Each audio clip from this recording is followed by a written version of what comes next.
This conference will now be recorded.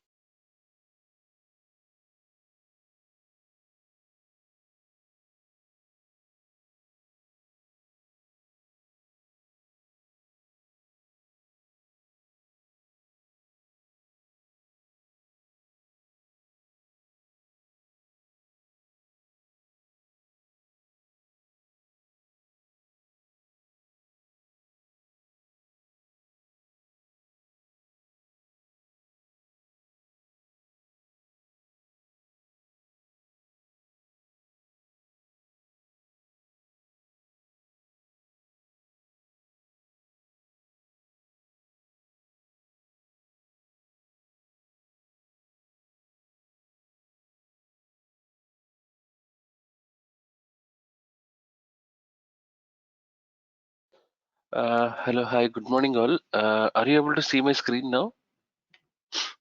Good morning, RK. Yeah, able to see. Yeah, hi. So this is a typical JVM and middleware software interaction diagrammatic representation. So what basically this diagram is showing you is the high level interaction between the JVM and the middleware. Middleware is nothing but the type of application server that you're using where you're deploying your all war files and EAR files of the code and business logic that you deploy into the type of application server that you're using. It can be WebLogic, or it can be WebSphere, or it can be JPOS, or it can be Glassfish, Apache. It can be anything. Okay. So as you can see, the threads allocation for a Java Enterprise Edition application are done mainly between the middleware kernel. Most of the threads are created inside, okay, inside the JVM and inside the middleware kernel is nothing but the application. Okay, there are some there are some situations and exceptions where application itself or some APIs creates threads, okay, directly, but this is not a best practice. For every application server, you will have a main thread. Okay, when we talk about thread dump analysis, we'll have main thread. You will have a lot of processes, and each process will have at least one thread. And one main thread, what it will do is it will create a lot many other threads. Okay, but everything that happens only through the main thread. Okay, and most of the threads, what you need to keep in mind is most of the threads that reside inside the JVM, what they do is they are completely managed internally within the JVM. For example, if you take garbage collection, right? In order to free up the memory or in order to handle some concurrency, I mean, the JVM has to handle some kind of internal threads such as garbage collection threads. What they'll do is they basically handle the concurrent garbage collections. Even the garbage collection happens concurrently when you have excessive concurrent hitting on the application. One moment.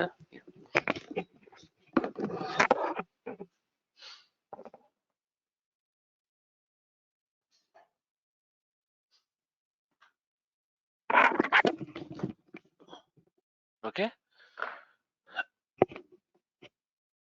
and also you need to, before you give, if you want to know how many threads a JVM will handle, you need to have the detailed understanding on the application, and it purely depends upon what type of RAM and the type of CPUs. It completely depends upon the type of hardware configurations that you're using.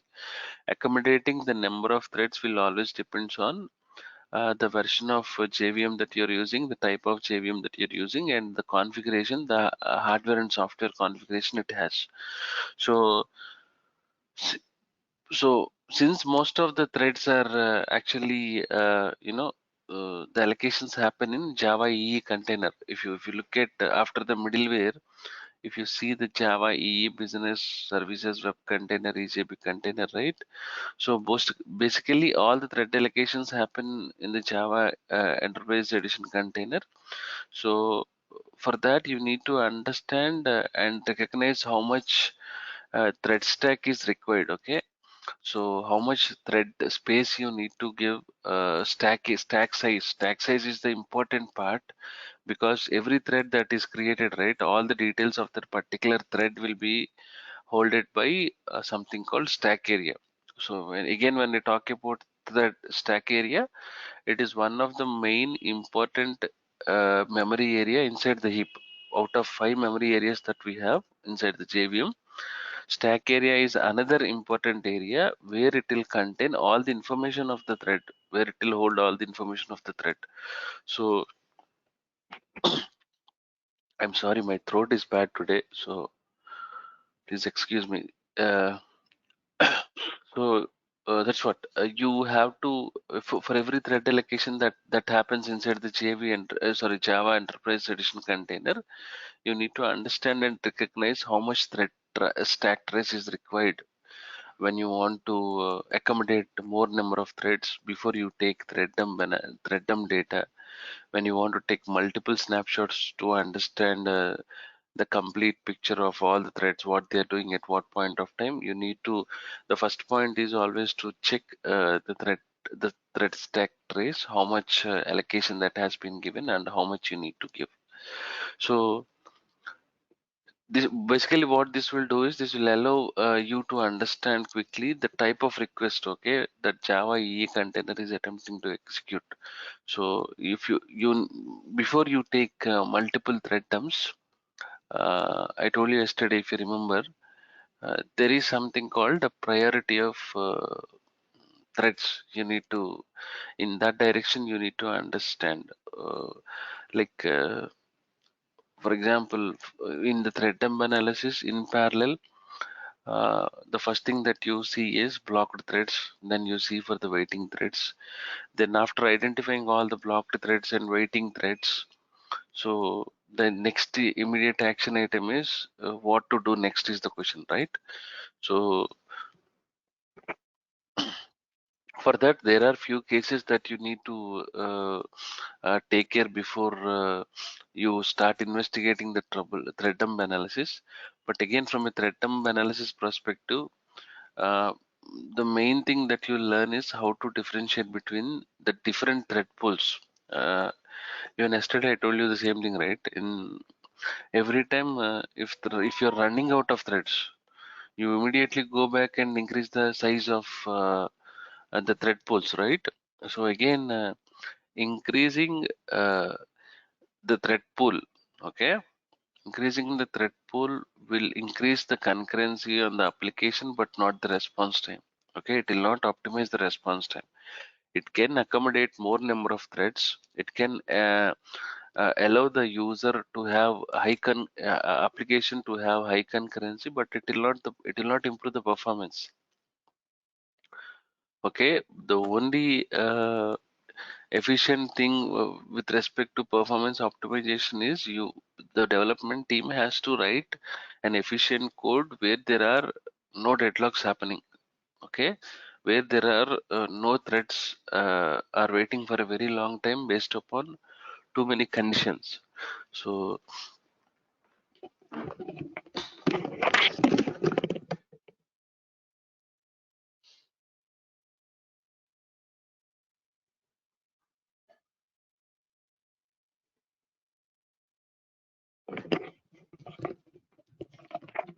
hello, hello, Yeah, okay. am I audible? Yeah. Yeah, it said that the headset is disconnected, so okay, I reconnected it again. So again, you have to differentiate between the different thread pools that you have, that you found in JVM, and to identify and troubleshoot, right, you need to identify the request type. And Mahesh actually asked me a question yesterday, right? So what are the maximum number of users per thread? So basically, when we talk about a thread, right, thread is a specific task. Thread is designed to execute a specific task.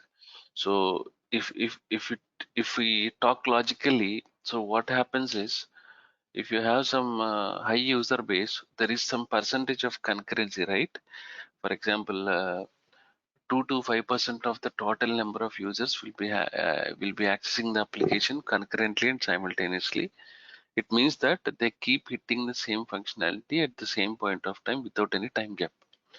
So what happens in that place is there is no straight answer like this many numbers, this many number of users will be aligned or assigned or will be handled by a thread. So when we talk about concurrency, when we talk about multi-threading application, right? Multi-threaded concept in Java. So what happens is every user will access that particular thread. Okay, because even yesterday I told you this point, right? If a thread, what the thread will do is thread is a very lightweight process which will share the same data, same code, and same address space. Okay, until and unless if it is not having any of the restrictions. If you, for example, if you take any of the banking application, right? For example, if you take a joint account, I mean, if myself and my father are having two ATM cards, and we are doing the same activity at the same point of time, trying to withdraw the money, and if we both of us are doing at the same point of time, so you will see some kind of unexpected behavior. Like if I am withdrawing, if there is a cash of 10,000 10k balance, so if I am trying to withdraw some 6k, even if my father is I mean trying to check his balance, so it will still show 10k after withdrawing 6k in parallel. Okay, if I'm taking the money in another ATM parallelly, if I'm taking 6k, it should show the balance as 4k. My father is he's still seeing 10k. That means that there is no if you might have heard about something called synchronization block, right? Using synchronization is nothing but they will write a block on a particular thread. So what it will happen is, so one user at a time, he can use that particular thread only once. If a second user has to come and use that thread, the first user has to complete his task, and the remaining users who wants to execute that or who wants to make use of thread, they have to wait in queue. Okay, basically using this synchronization concept as part of coding practice is not a best practice in any of the Java coding. The reason is because if they are using too many synchronized blocks on each and every thread, what will happen is you will see very high response times. Okay, so the thread, the number of users using a single thread depends upon the type of application, the type of JVM, the type of requirement that we have, or the type of activity the thread is doing, and the type of privilege that each user has to access that thread. If you use IRCTC or if you use Amazon, multiple users will be searching for the same product, right? But it can use the different data. They will search for the same product. If you have some 50% on all the BS4 vehicles, so people will start searching for all the BS4 vehicles, right? Like mostly if you have some 2.5 lakhs discount on Duster car, so all the users will try to search for this particular item for this particular car, and they will try to check the details online. That means that many of the users are trying to use the same search thread, right? It can, so there is no problem in access in giving the privilege to all the users so that they can access that thread concurrently, parallelly, or simultaneously.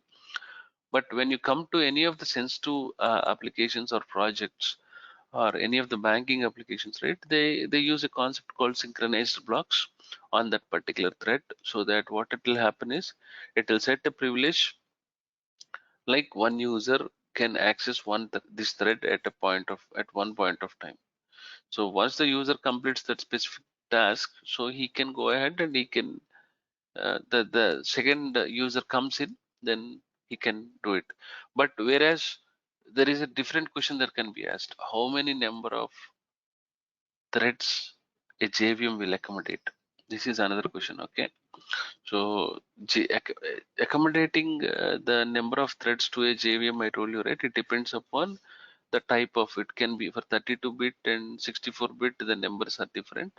For 128 KB stack space in 32, you will see you can accommodate some 15,000 to 18,000 threads. And if it is 64 KB, sorry, it is a 64-bit machine. If you are giving it, I mean, stack size of 256 to 512. So again, it depends.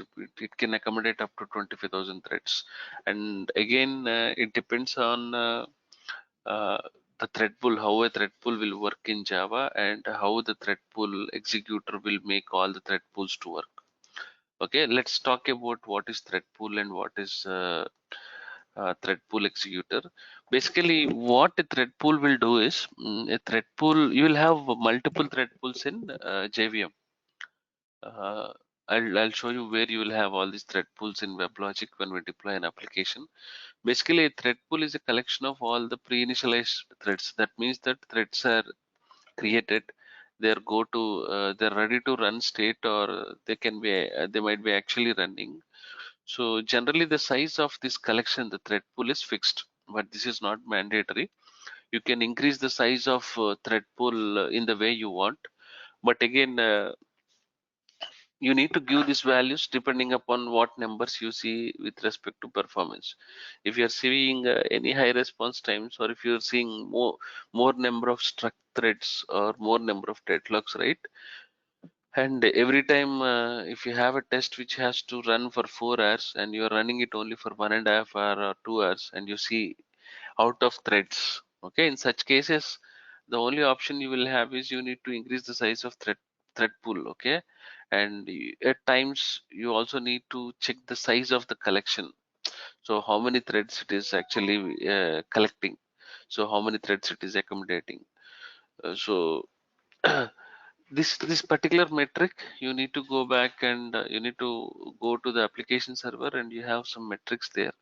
You can directly increase the connection pool, thread pool, and you can make necessary changes. Okay, so basically what happens in thread pool is it works on I mean, it works on wait in a queue like structure. You must be knowing first in first out, right? So what happens is when a thread completes its execution, the thread pool immediately it will pick up a new task from the queue and it will execute it.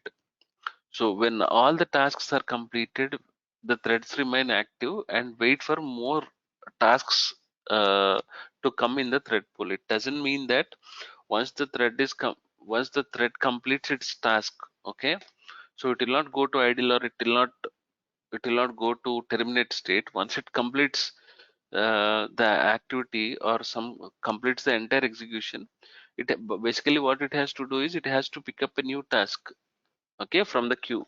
So every time a thread is completing the execution, it will remain active and it will wait for the remaining tasks in the thread pool to come. Okay, so there is another component called watcher. Okay, what this watcher will do is this watcher will keep watching this queue. This queue is called blocking queue again. So what you will know from the blocking queue is uh, the watcher will wait and see for some new tasks. You can see if at all they have some new tasks that are coming, right? You can see all the new tasks that are coming in the blocking queue. So what this watcher will do is the watcher will continuously watch this queue to see if there are any new tasks that are coming and waiting in the blocking queue.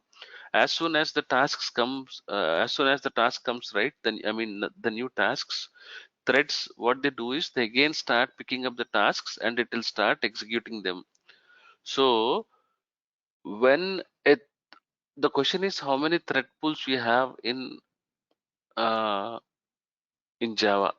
So again, the answer is it depends. You can have multiple thread pools depending upon the size of architecture that you have, or depending upon the type of application and what each thread is doing.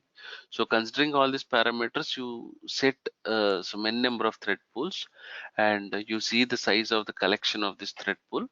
And again, what you have to remember is the size of the size of the thread pool collection is not fixed, and it is not mandatory that you have to give only 512 or 256, or it has to give, it has to collect only 10 threads or 20 threads. It is not like that. Depending upon how your application is behaving, you tune some parameters to see what is happening. Accordingly, you set all these values. Okay. uh, don't worry about all that stuff. We'll try to run a sample test to see how threads are behaving. Okay. And there is to take care of all these thread pools, you have a thread pool executor in this one. Okay. So what if you take from, if you consider the Java from Java 5 version, Java concurrency API, which is an inbuilt API, this provides a mechanism called executor framework. So the executor framework is nothing but the thread pool executor. So what this thread pool executor will do is it will separate the task creation and the execution of the tasks. Okay.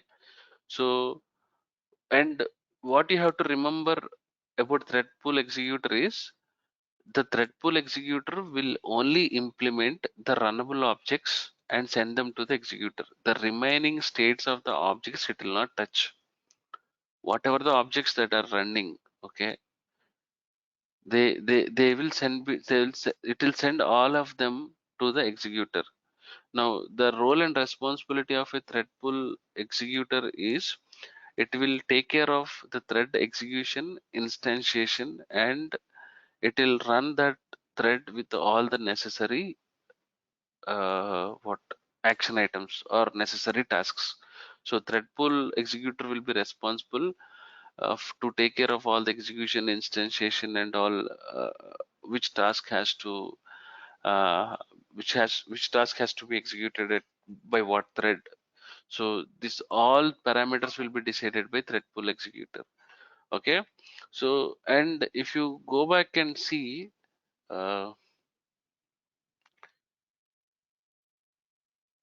just a minute.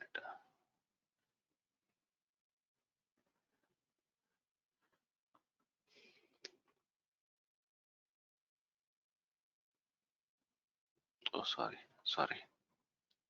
just a minute.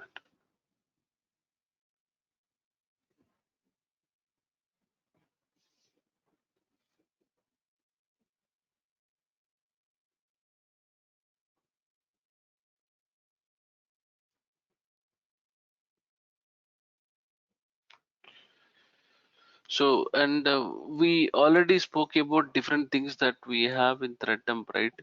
For example, if you take a thread, once you take the thread dump, right? We have multiple ways to take a thread dump. So once you take a thread dump, the first thing that you see is the thread name. Okay, the thread name you can see from the name will be given by the middleware vendor. Okay, like, so whatever the thread id or whatever the thread name, so that you see, it is, you can see the thread name and thread id along with its associated thread pool name, and you can also see the thread state. You can see all of them from the middleware kernel. Okay, and the second thing is you see the thread type and thread priority. When I say thread type, right, it will tell you what thread it is. Is it a daemon thread or it is a user thread, non-daemon thread? So basically, what you get all this information only from the middleware software. Is nothing but WebLogic or WebSphere.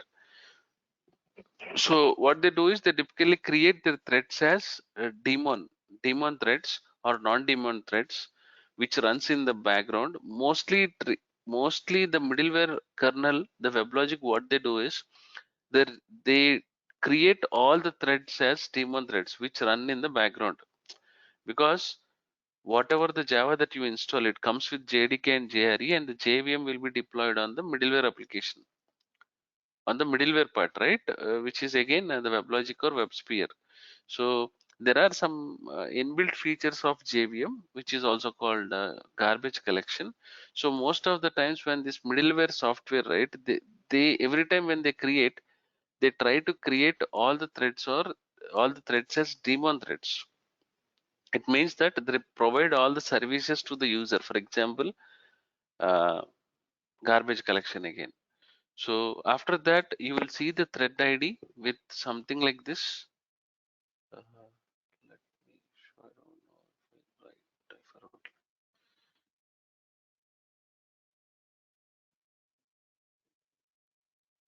Okay.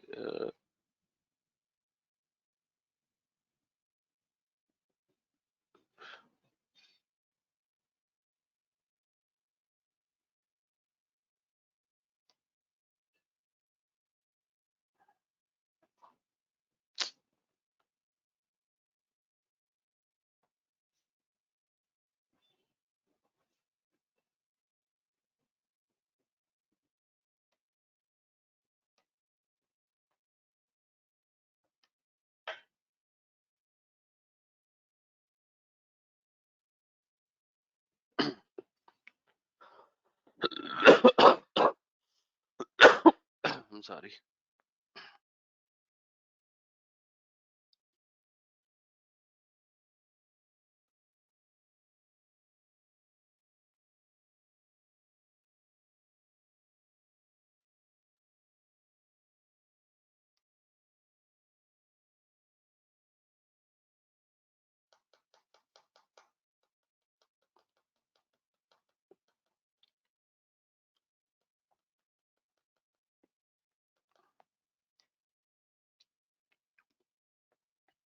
I'll share you some sample thread dump. Okay. What you can do is there is something fastthread.io. You must be knowing that, right?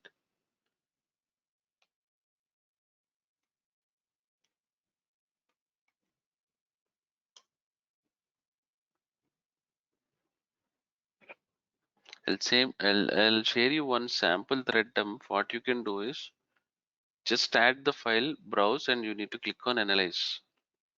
I can directly show it to you, but I don't want to do that. I'll share you the sample thread dump file. Just add here.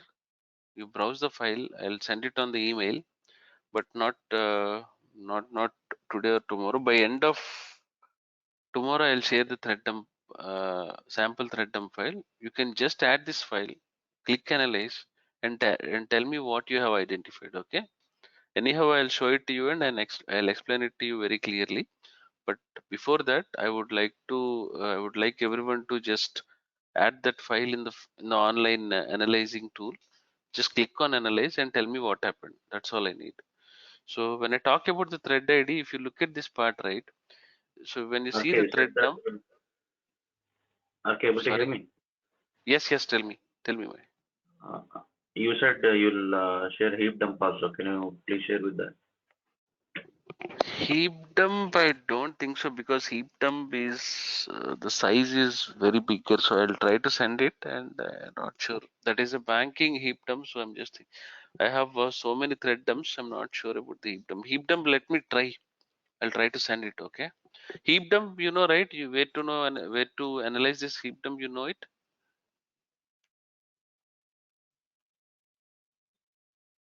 No, online I don't know. Heap hero. Heap hero.io.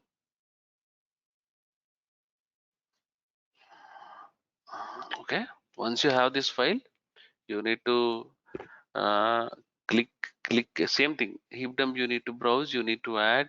You need to click on analyze. Let me try sending you one sample heap and sample thread dump. Let us see what you'll analyze. Okay. But tell me what you understood from analyzing. That is how you will add some experience. Okay. So Java thread ID is nothing but a TID, right? This TID is basically is unique for every thread. So this is the Java thread ID obtained via java.lang.thread. Some package, and this is this is an inbuilt thing. I mean, the thread ID generation, right? It happens again from the middleware software. So it has some package. It is obtained from Java lang dot package something, and there is a native thread ID. If you remember, yesterday it spoke about native thread. Can anyone of you tell me what is native thread?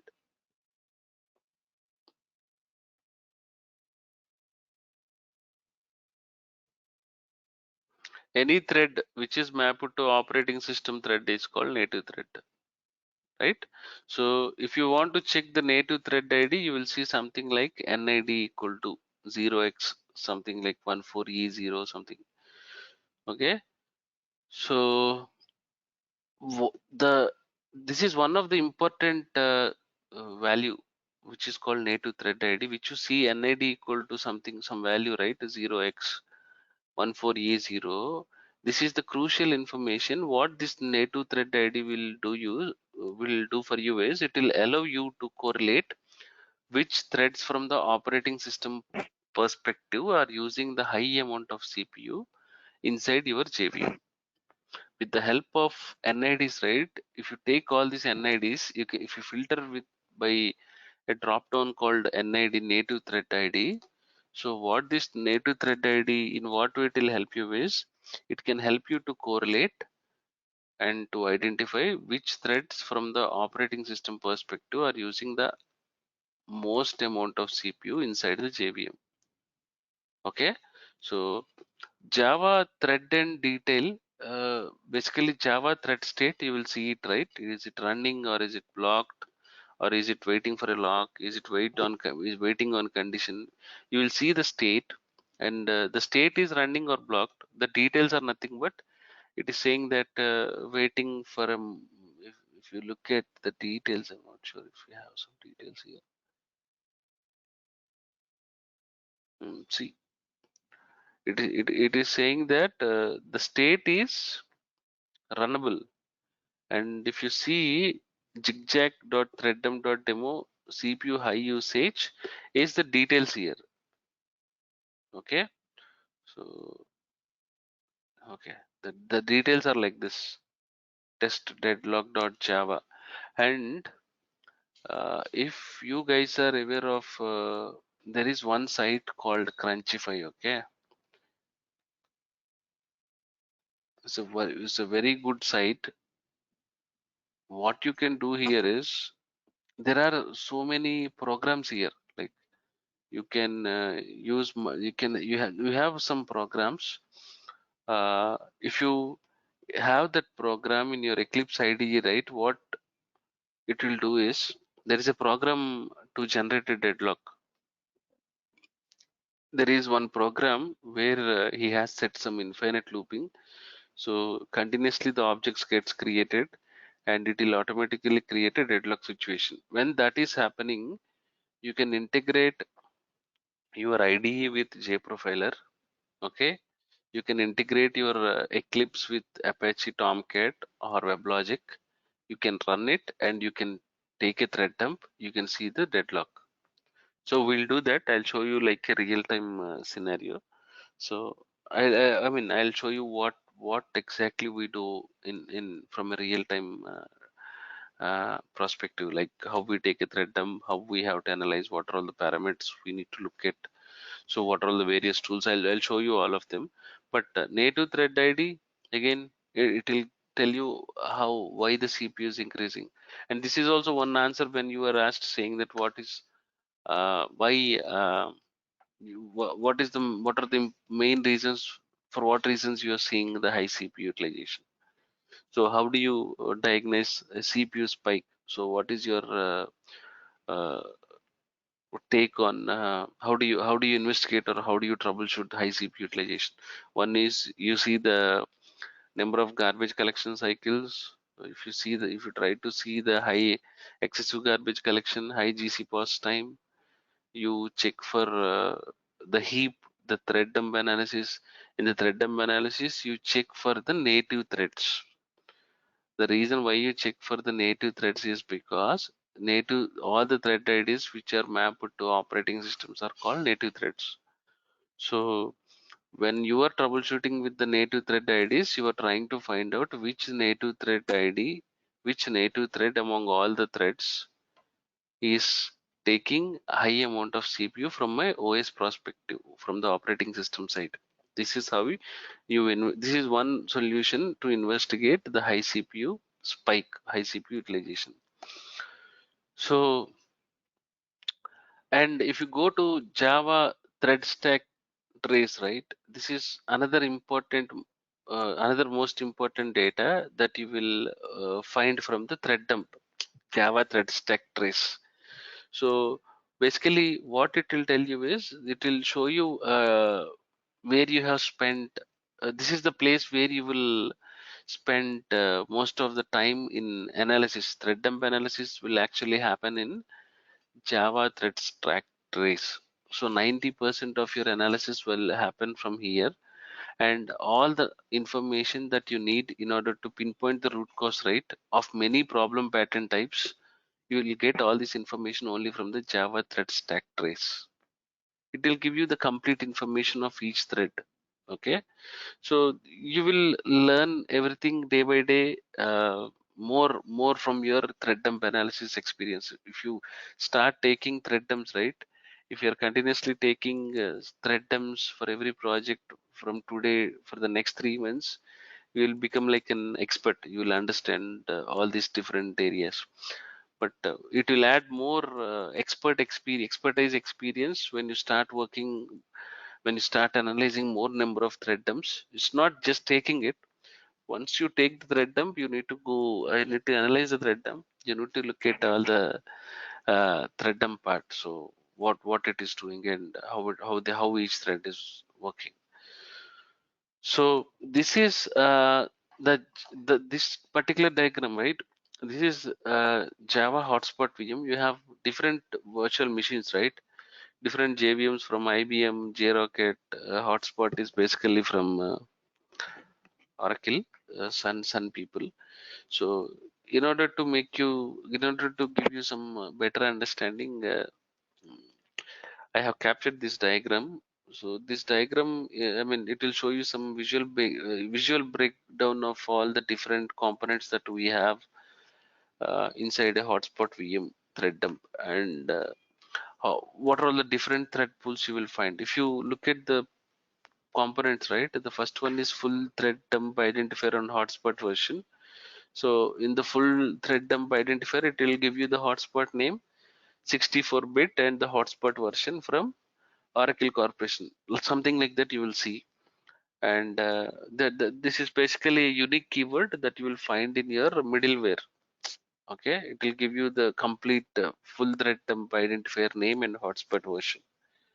And if you can see the diagram, you have several pieces of information, and these pieces of I mean, the different components that you see in the thread dump view inside Java hotspot VM. So it depends on the type of issue that you see. Okay, so it will be, I mean, you have to investigate all these areas depending upon your problem pattern. Okay, so what, depending upon the type of problem that you see from every thread dump section, so you have to go to, you will understand to which area you have to go and investigate. Okay, so most of you must be aware, if you want to take a thread dump, most of the people still say, no, I mean, I see people saying this answer. So how do you take a thread dump? They go to blocks, okay, and they see a command, kill -3 and PID. It means that kill -3 24727 is the process ID. What it will do now? Why is this It will command stop used for? it will stop the process. No. Basically, this command is used to take a thread dump snapshot on Unix servers. Okay, and this particular thing has been this particular thing is available only from Java 5, I guess. Before Java 5, there is no kill -3 command which is used for taking a thread dump snapshot. So even I am not sure which version this is not available and from which version is available. You can Google on that. But kill-3 process ID will help you to take a thread snapshot only on the Unix, not on like Windows and everything. It is only used on Unix servers to take a thread dump. Okay, if we talk about the first section here, Java Enterprise Edition, middleware thread pools, application timer, and other internal threads. So this portion is the core area of the thread dump where you will typically spend most of your time. Okay, the most of your time again you spend here, the analysis time. The number of threads that you see again depends upon the type of application server that you use, the type of version that you use, and other third party libraries. Because some of the application servers, the middleware softwares that you're using, right, it can have their own libraries. Okay, when I say their own libraries, some of the application servers will have their own threads. Okay, but again there are few application servers. Once you deploy your application will start creating custom threads, which is not generally a best practice, because all the threads has to be created from the middleware software. They have to be managed from, they have to be completely managed by the middleware portion, the middleware software that you're using, WebLogic or WebSphere. So that is how the performance the performance numbers that you see go as expected. But when you go with some kind of application created custom threads, right, I mean we are still not sure how they'll behave when the application itself is creating some kind of threads. um, Basically even that is not a best practice. So we always use the application servers which are completely taking care of the creation of threads, managing the threads, which will automatically happen from the application, I mean from the middleware software side. Okay, so if you take the second part, right, there is something called hotspot VM thread. Okay, so these two things, this is the place where you spend most of the time. If you go to the hotspot VM thread, right, this hotspot VM thread is nothing but these are completely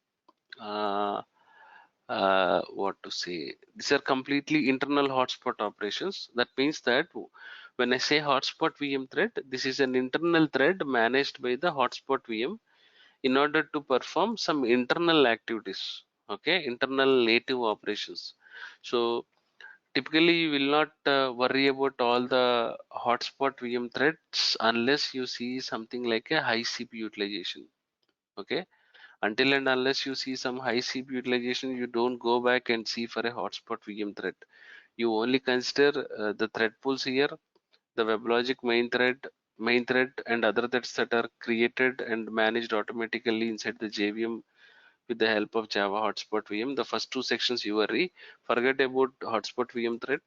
Okay, you have to worry only when you see some kind of high CPU utilization.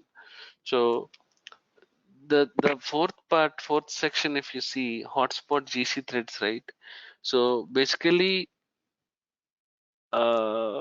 these GC threads, what they can do is, right, JVM will initiate some periodic GC activities in a parallel manner. So every time the objects are coming created, uh, the cleaning happens in parallel, right? So what happens here is when the GC is happening in parallel, is if in a continuous manner, so you will see a overall reduction of the GC time. So when the GC time is higher or lower at times, again you see something like a CPU utilization. I mean, so to check all the threads, if you see any high utilization, high CPU utilization, or if you see high amount of GC time, or if you're seeing more number of periodic GC cleanups, if you see very often the GC is coming, kicks in, it is doing some garbage collection. So what you do is you collect all these GC threads, okay? So to identify the root cause with GC related problems such as excessive GC, memory leaks. So to see the high CPU from both the operating system and Java processes. So by analyzing all the hotspot GC threads, you will be able to correlate all the different issues that I spoke just now, like the CPU utilization, memory leaks, excessive GC. Okay. Again, uh, you will learn a lot about this GC threads again, because again when I talk about GC, you also need to analyze. If you want to thoroughly investigate the GC activity, you also need to analyze the GC logs. To analyze that GC logs, to see what happened with GC, what you have to do now? Where do you analyze GC logs?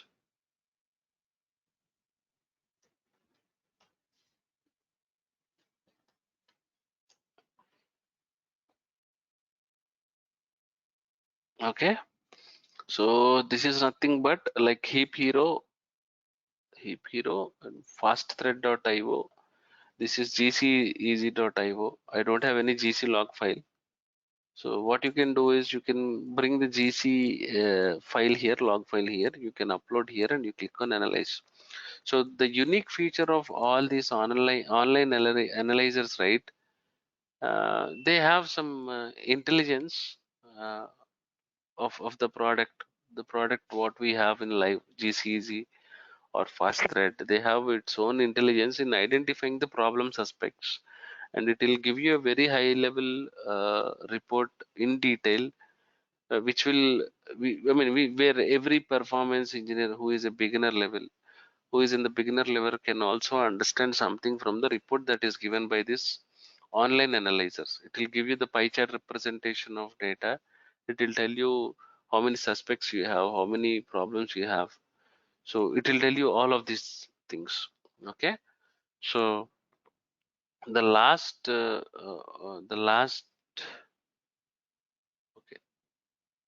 the last one is JNA global references count and Java heap current utilization view. So the JNA is nothing but the number of object references, okay, which are internally managed by Java garbage collector. So it will directly identify the references, the objects with no live references in the Java code. Okay, so you can directly see the number saying that JNI global references equal to 2185. It means that these are all the objects with no live references in the Java code. It means that you can take them off. Okay, so you can, when I talk about heap current utilization view, it will directly show you from JDK 1.6. It will give you the complete numbers of heap. Okay, like right, complete utilization of heap is nothing but the Eden, the S0, S1, younger generation, older generation. You will see all the metrics just by seeing it, the heap current utilization window. So you will get all this information from a thread dump analysis. And see, this can be a bit confusing, or you may not understand in one single theoretical class. But thread dump analysis is an continuous learning process, right?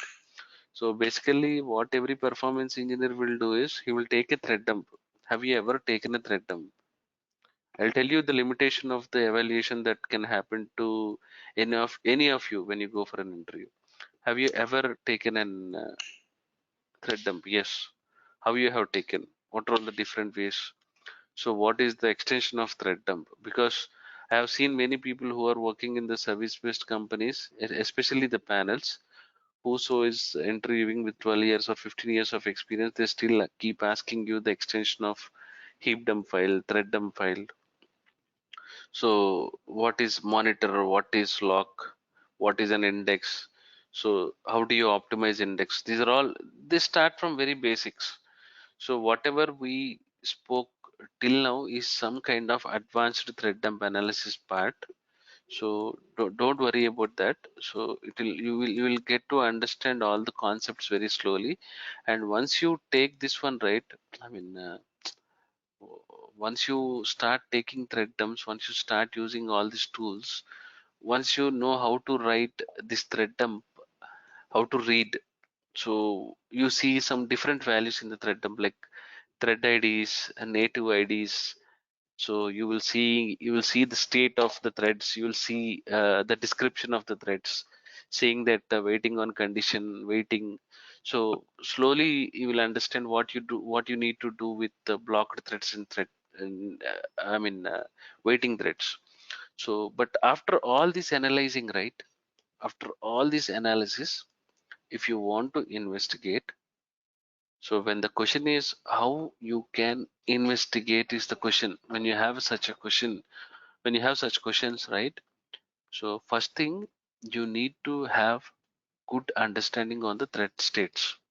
Okay, when you have good understanding on the thread states, it will be very easy for you to understand thread dump.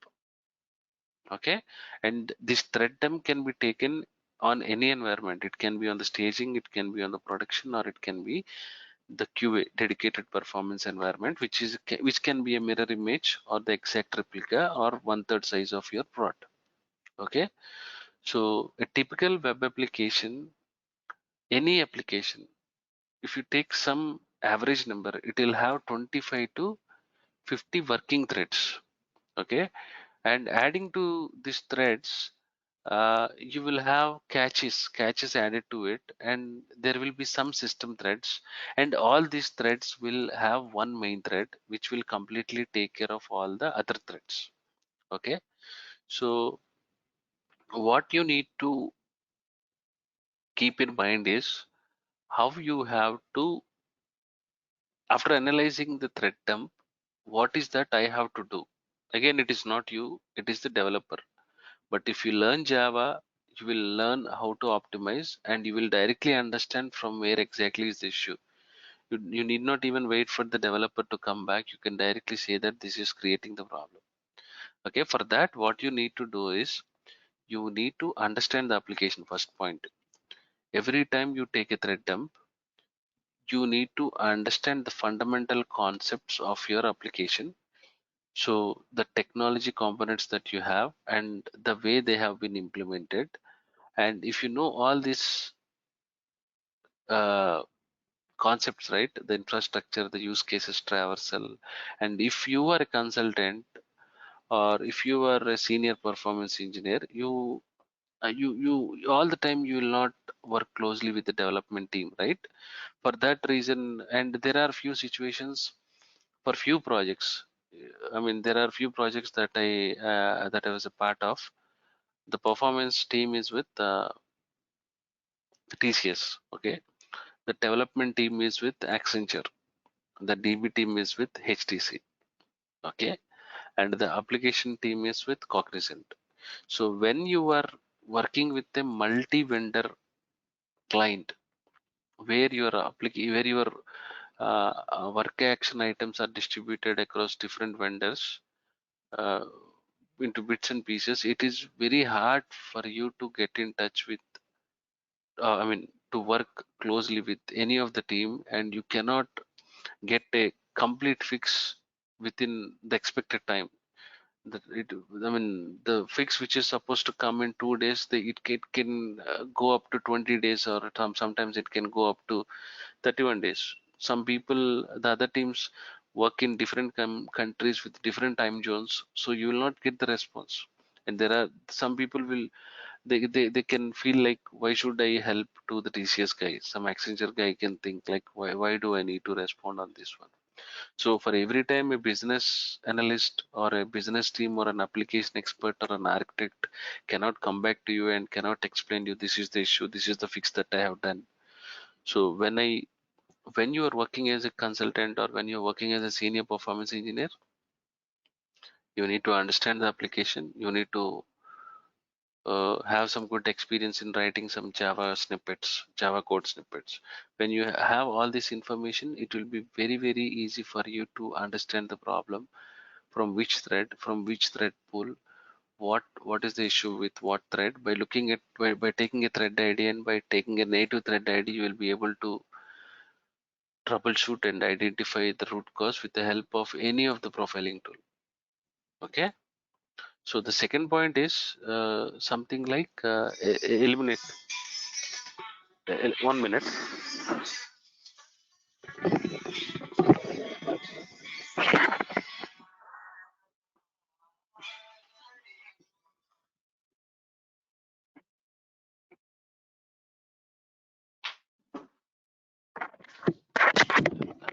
Yeah, I'm sorry, I got a call.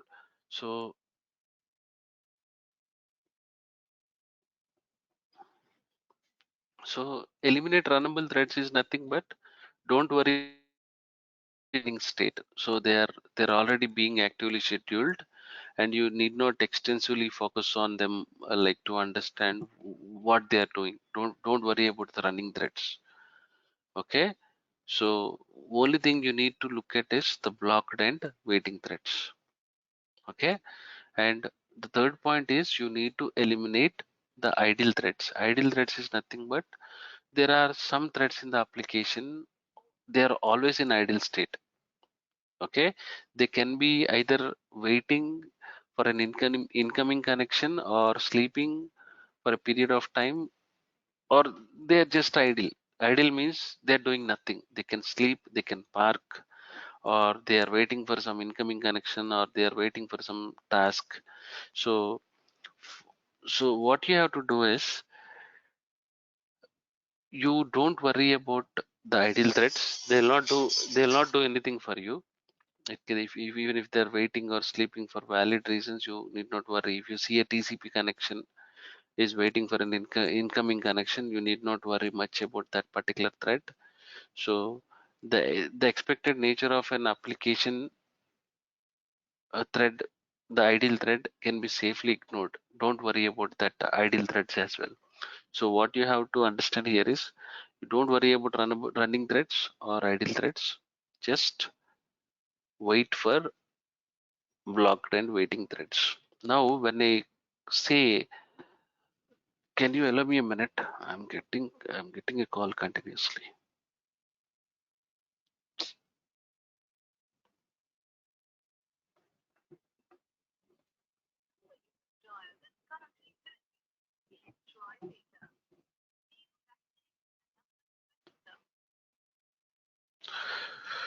Okay, so when I talk about, I'm sorry about that. So yeah, someone is calling me continuously. Okay, so when I say analyze blocked and waiting threads, this is the most important part of your analysis. Oh my God, this. Yes. Sir, good morning, sir. నేను లక్ష్మణ్ నుంచి call చేస్తున్నాను sir. Okay.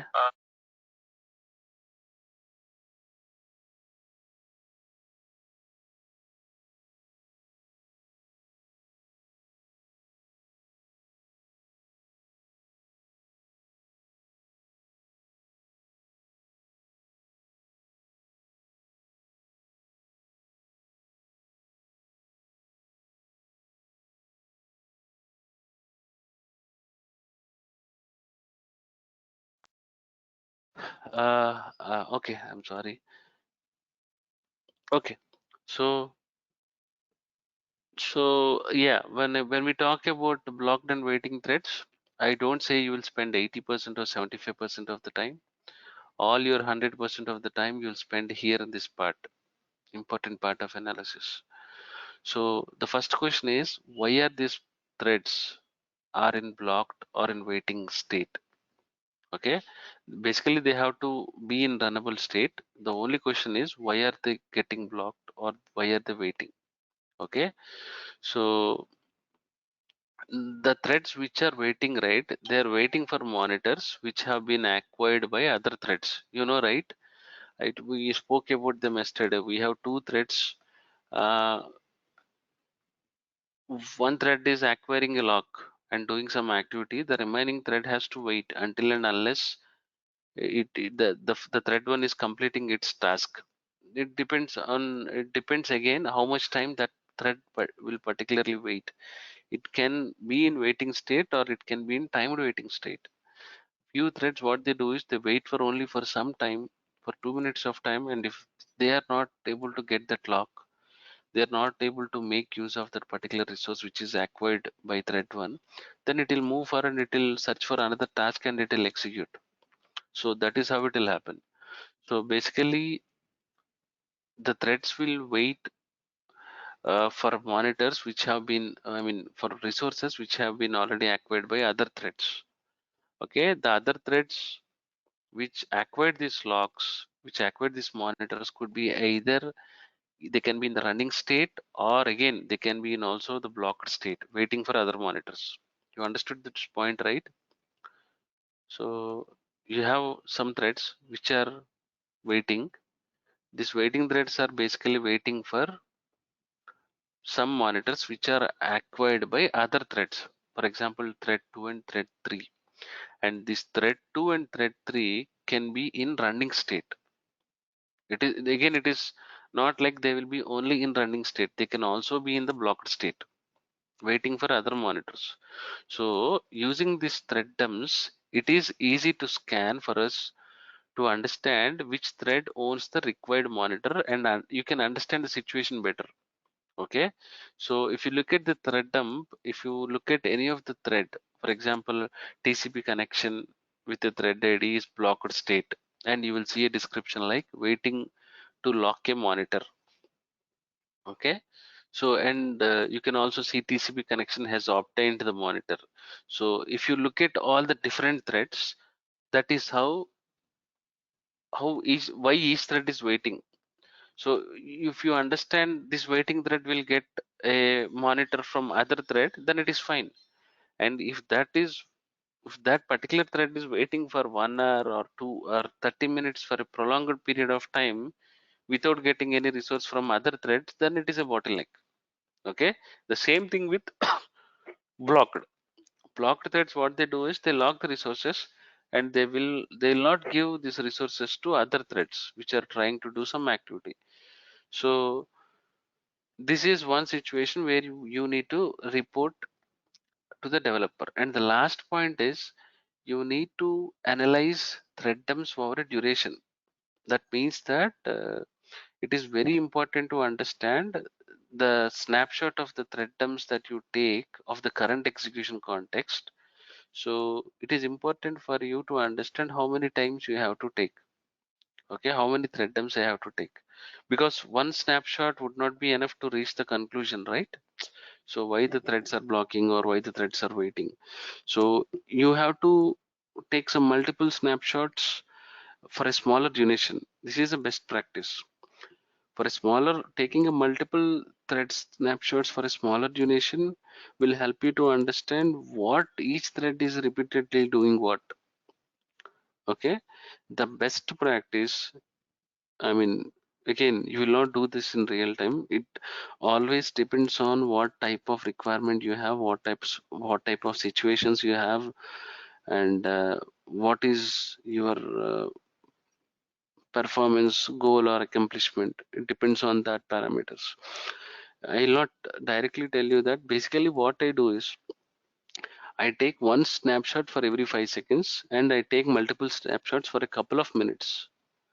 Okay, you can also increase the duration between the snapshots based on your application needs, application context.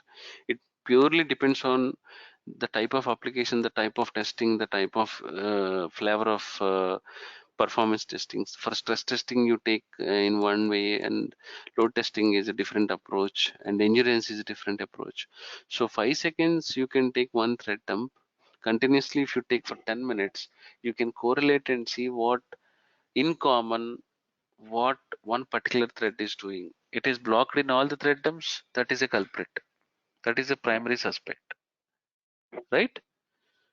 So thread dump is a fair conclusion for all the performance issues. Okay, so you need to slowly, in a continuous learning process, you will slowly get more understanding on the thread dump. And if you have some time, buy a book called Head First Java. It's like a story book. It will say it will take some 2.5 months of time to learn all the Java concepts. Once you get familiar with all these Java concepts, you will directly understand what is this deadlock, why it is, what is a lock, what is a monitor, what is this java.lang.thread.join. In the braces it says that unknown resource. What does it mean? You are seeing a message like locked. In the braces you see some ID and java.lang.thread. How many of you know what is java.lang.thread? No one, right? And It's a again it class. says right, it is a class.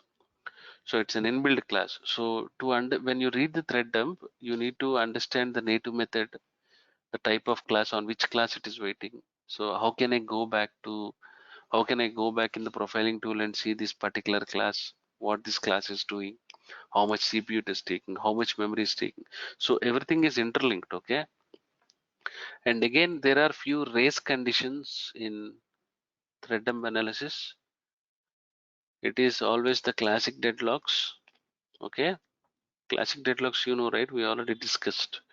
And you always have out of threads. Out of threads is nothing but response time of your transactions will go down rapidly, okay? Every page in your application, every transaction in your application will take more time to render. This can happen because of out of threads, okay? The application for the first 1 hour, if you see the application throughput in the load test, if you see the throughput as constant, and now you're seeing it is going down, it is because it is one of the reason for running out of threads, okay? And the application server or the database server are running with some kind of limitations. For example, if you have 100 requests, every alternate request is failing, okay? That means that one thread is able to do execute and another thread is not able to execute. One thread is able to run, one is waiting, one is blocking. These all abnormal behaviors happen because when your application goes out of threads, okay? So in such situations, you have to go check back out of threads and you have to see how many threads are being utilized. Okay, for that you need a thread dump. From the JVM level, you need to, if you will directly have a huge impact on the application, don't worry about that. You want to go back and see if the application is going out of threads or not, you have to, you will see a very huge impact on the application. It can directly go down. Okay, it will not perform satisfactorily when you attach some profiling tool. Even if you start monitoring, you will not be able to get uh, the appropriate response. Okay, and the last one is the resource contention. This is the most common thing that happen in every application, every web application.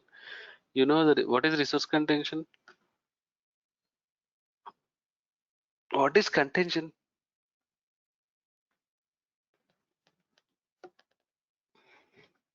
Scarcity. Right.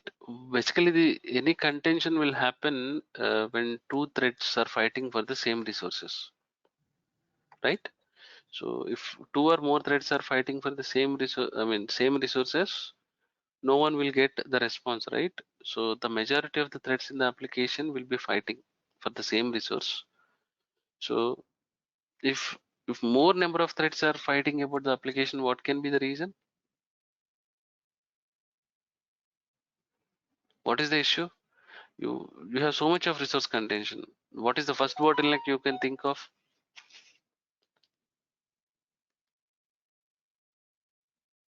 A small case would work. Anything, any answer is okay.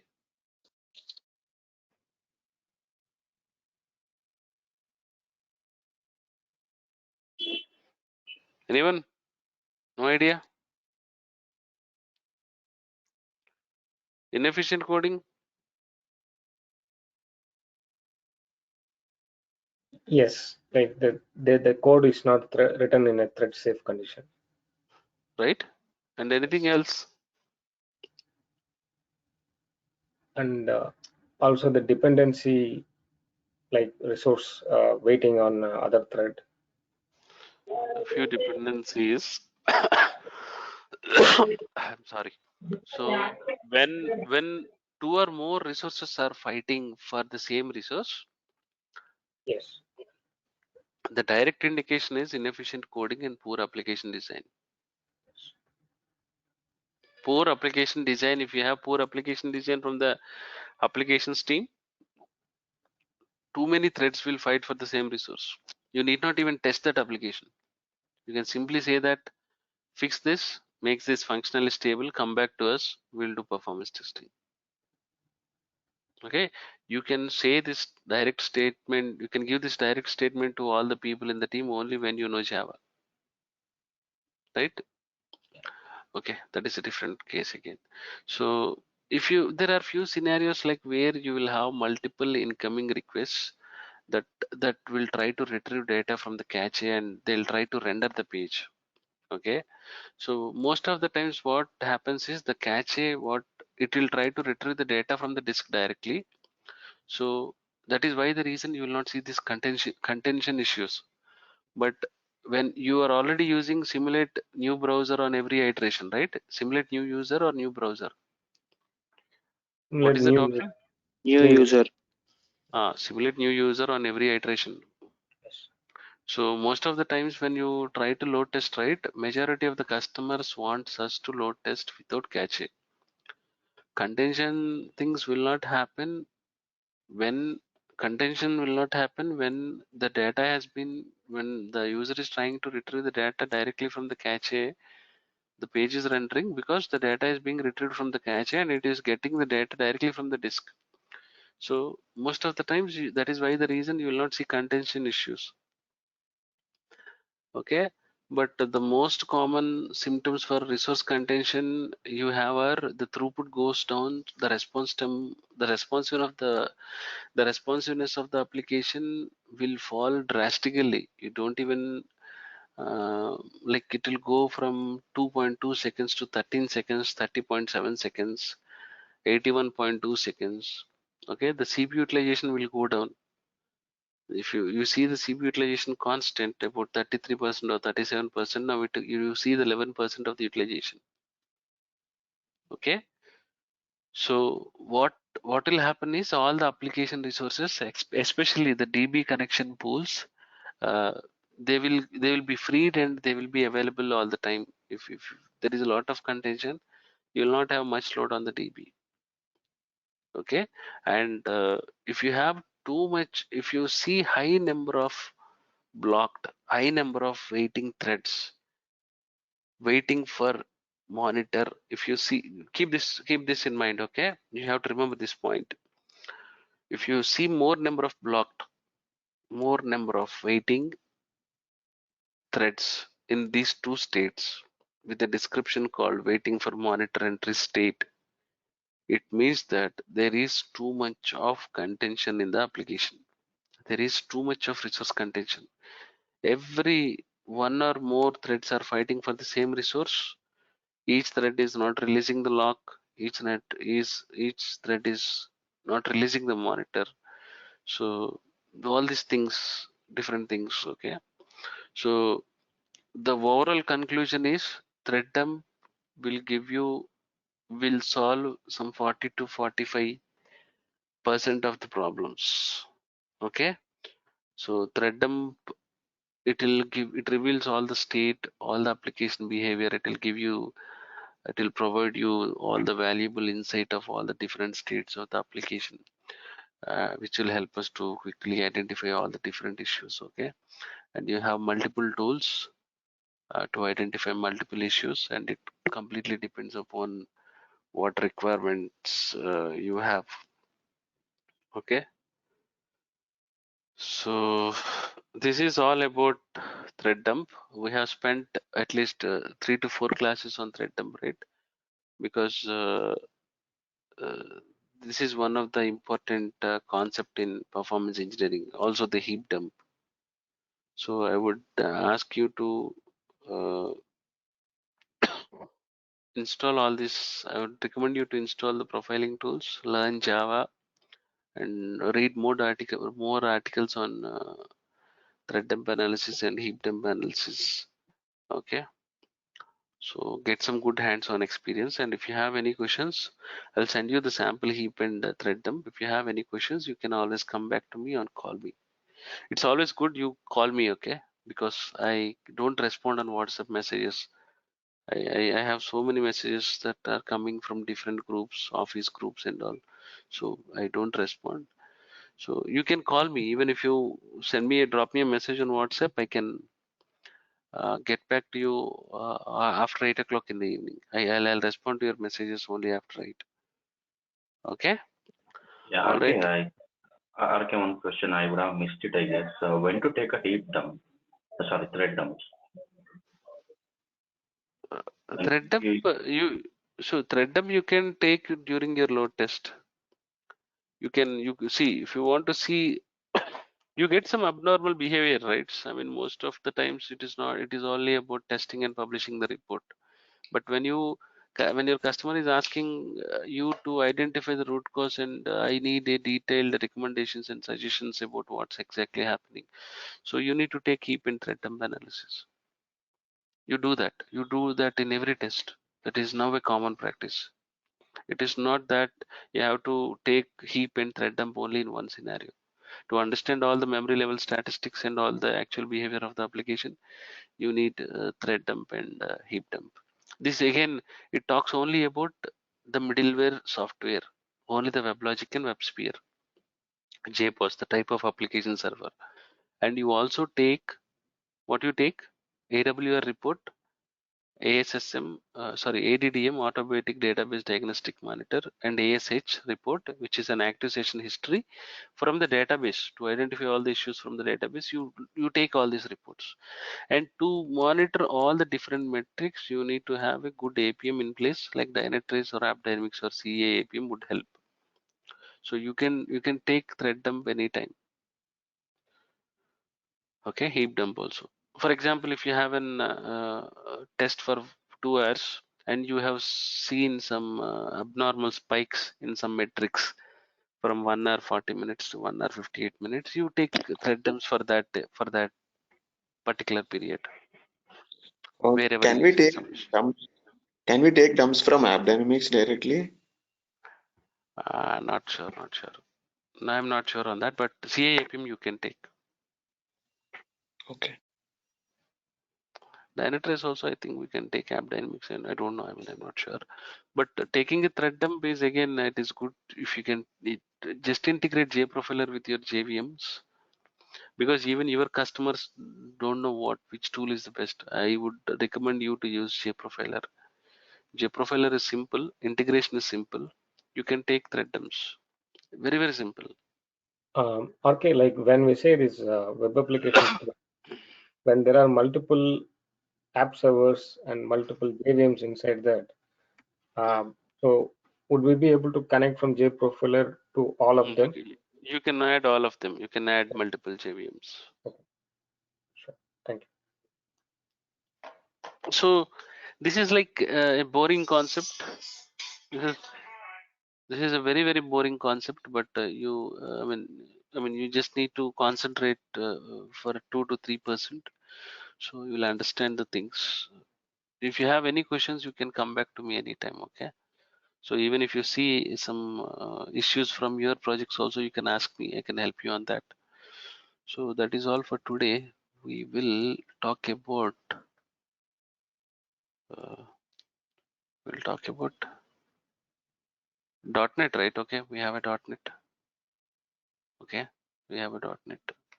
We'll start with .NET and then database. Okay, so we'll start with .NET tomorrow. All right. Thanks all of you for joining. Thanks for your time. We'll meet tomorrow again. All right. Thanks. Good day. Thank Bye. you so much. Bye. You too.